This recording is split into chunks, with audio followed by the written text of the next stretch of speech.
L'objectif, c'est de réparer les torts qui ont été causés à ces producteurs de porc indépendants. Ces producteurs de porc indépendants estiment que des fautes ont été commises par la financière agricole du Québec.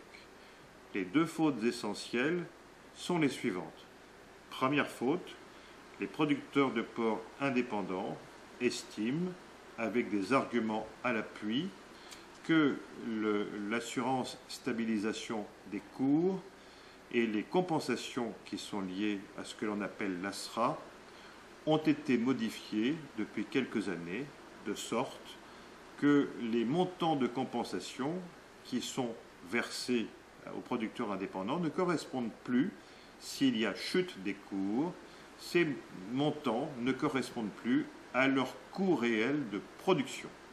Ils estiment que cette compensation qui a été en baisse depuis quelques années ne leur a plus permis d'équilibrer leurs comptes et que c'est une des fautes qui a été commise par la financière agricole du Québec. Or, la financière agricole du Québec, bien placée comme elle était, puisqu'elle est à l'origine des financements qui ont été obtenus, savait très bien qu'une modification substantielle des remboursements, des compensations, allait entraîner un déséquilibre. La financière agricole, selon les producteurs agricoles, n'aurait pas respecté son devoir et sa mission à leur égard en rompant brutalement les concours ou en ne faisant rien pour les protéger lorsque les banques ont décidé de procéder à des rappels de marge ou à des rappels de crédit.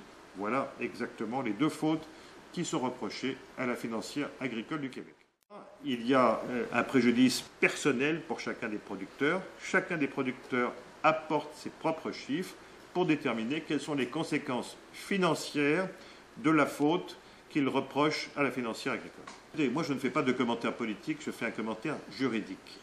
Juridiquement, la loi sur l'ASRA, qui est l'assurance stabilisation des cours, avait comme mission de compenser les chutes de cours des producteurs agricoles.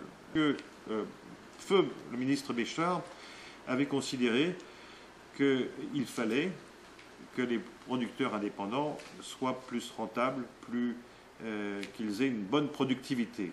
Et il avait proposé de limiter le nombre de fermes de façon à ce qu'on ne tienne compte que des meilleurs résultats possibles. C'est une possibilité, c'est une question politique que nous n'abordons pas. Mais il avait en même temps indiqué qu'il fallait des mesures de transition de façon à éviter de créer un préjudice au détriment des producteurs indépendants qui se verraient coupés d'une grande partie de leur compensation rapidement.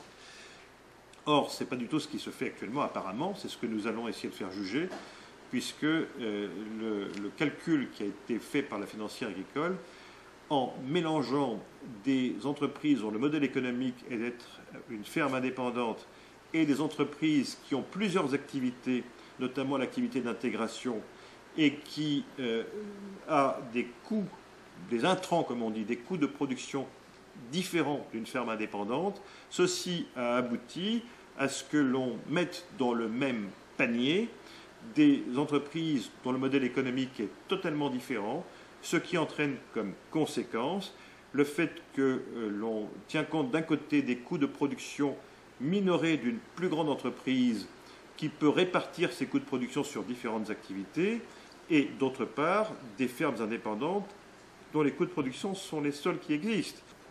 Nous n'avons pas décidé de lancer un recours collectif pour une question d'abord de délai. C'est une procédure donc, qui va certainement s'élargir à de nombreux autres producteurs indépendants. Il n'est pas nécessaire d'obtenir l'autorisation d'une cour pour que le recours puisse persévérer. Nous déposerons le recours directement devant la Cour supérieure de Québec d'ici la fin du mois.